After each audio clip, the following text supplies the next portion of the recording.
This show is to help people understand not only what psychics do, some psychics and mediums. In our work every day, we find that there is so much misunderstanding about what a medium is, what they can do, and as far as us being psychics, looking into the future and how does that really play out. People call us all the time with all sorts of questions, and we spend a lot of a private session explaining things like that. So one of our goals with the radio show and the TV show is to help you understand the spirit side of life, the physical side of life, and how that intersects and how it works, and what it's all about, why we're all here, the experience of life. So we're going to talk a little bit about our process as mediums. A lot of the questions that we get are about how we receive information, and if you listen to us on the radio, you know that we can read the same person. We get very different information, and we receive information differently because the spirit world speaks to each of us in a way that we personally, as in our personal realm of experience, can understand.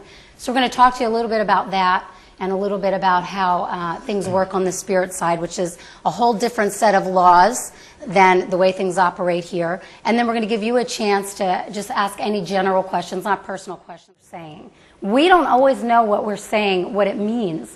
We don't understand. A lot of times I get medical information, professional information about somebody's job in life. I have no idea. You know, there's some sort of an engineer, and I'm just trying to describe to you all these things that are being shown to me to give you some idea. So we trust that you're going to figure it out. And if you've ever had a reading with us, which most of you have, you know that a lot of times we leave you with things you need to go ask other family members, and you need to do a little bit of research and try to find out what some of these things mean. The one thing that we can tell you is we've both been doing this a long time. We're very confident in what we receive. We'll insist to you, we might even argue with you about it, because we know if we're getting it, that it means something. It's just, and a lot of times even for the radio show, every radio show will have somebody on there, can't, it's not familiar, and then a week later we get an email, because they figure it out. They talk to somebody or somehow it comes to mind.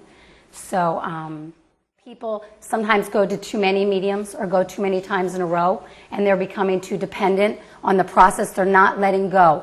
What we do is one purpose only. It's for healing. It's for healing. It's to allow a few people in life that need it the opportunity to get some kind of closure, some sort of understanding, so you can move on and live your life. You're here to live your life. If at any point what we do becomes a part of you holding on, then spirit will very quickly cut off the communication. And I've had that happen just a few times, and usually in the scenario of a mother losing a child, which is the most difficult loss.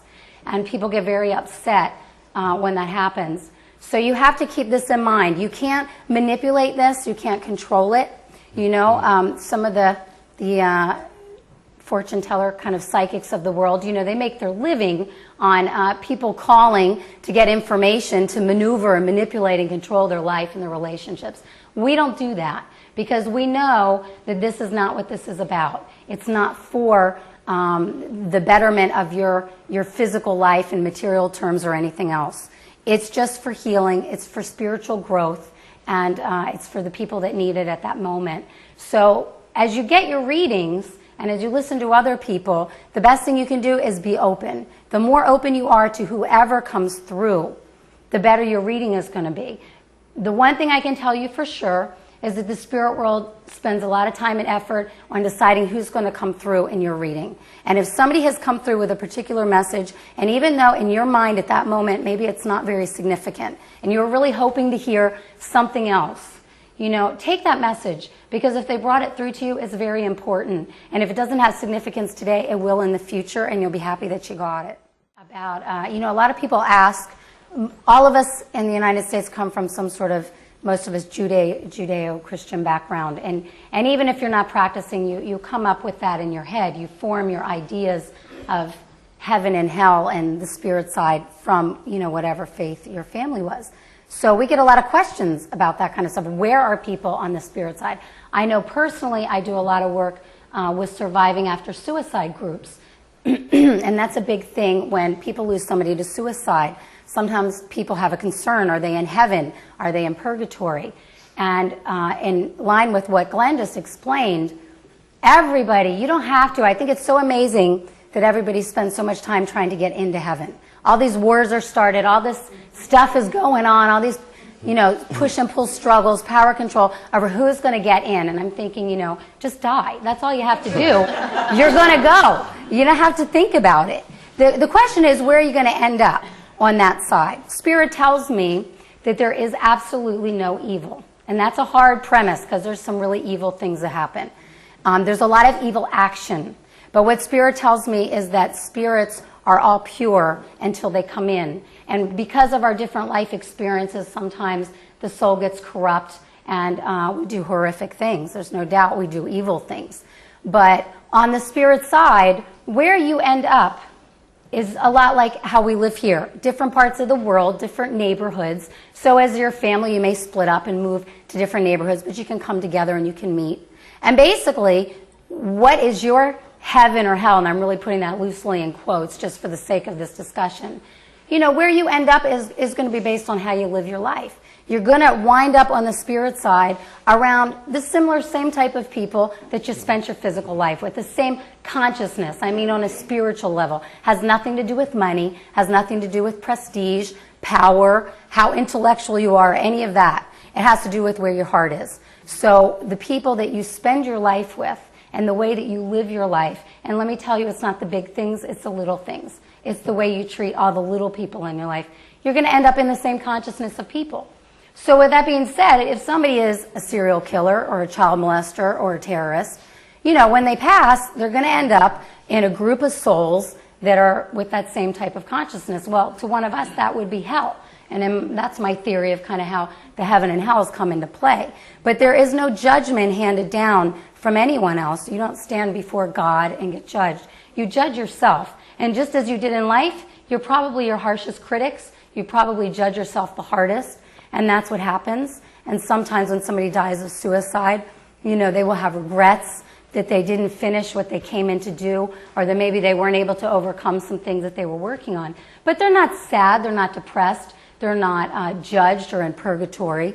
They usually will work on healing. I work with a lot of drug and alcohol addiction programs as well. And that's another thing that happens. People pass of addiction. And what I find is that there is a transitional place. Just like people would go into rehab here when they need to get well, when they need to get healthy, when they need to heal, that will happen on the spirit side. People that have addictions or mental health problems or suicide, which is usually a combination of both of those, when they pass, they'll go into, I call it sort of a transitional place, like a spiritual rehabilitation, where they will literally be separated maybe from where they're going to eventually live on the spirit side, but all of their loved ones can come and visit them. And that might be where the purgatory thing came into religion, that idea of being separated because you decided to die of suicide. But it's not in a judgment sense. It's more in the sense of they're there with other souls that provide them love and healing and help them understand what went wrong.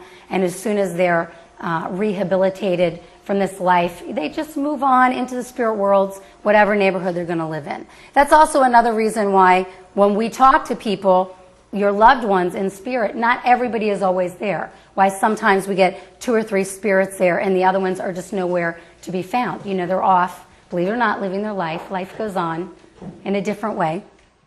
About your relationships, your families. One of the big things that is one of my missions and what we try to bring through on the show, and we always talk about it, is we are truly not victims here. And part of the problem with a lot of organized religion and the consciousness of the planet right now is that people are in a consciousness of their victims. We're victims of everything. We're victims of the family we're born into. We're victims of the bad first husband we married and the boss that fired us and all of these things. And what I would like to suggest to you to think about, because it's the key to having peace and understanding why really bad things happen to really good people sometimes for no reason at all. Bad things happen to all of us, to every one of us in different ways. Sometimes, and I put bad in quotes too because it's not truly bad, but what we perceive as bad. Sometimes our pain is very obvious and there for everybody to see, and sometimes we walk around with personal pain. We know that because we're always reading for people, so we know what's inside of people that other people are not aware of on the surface. But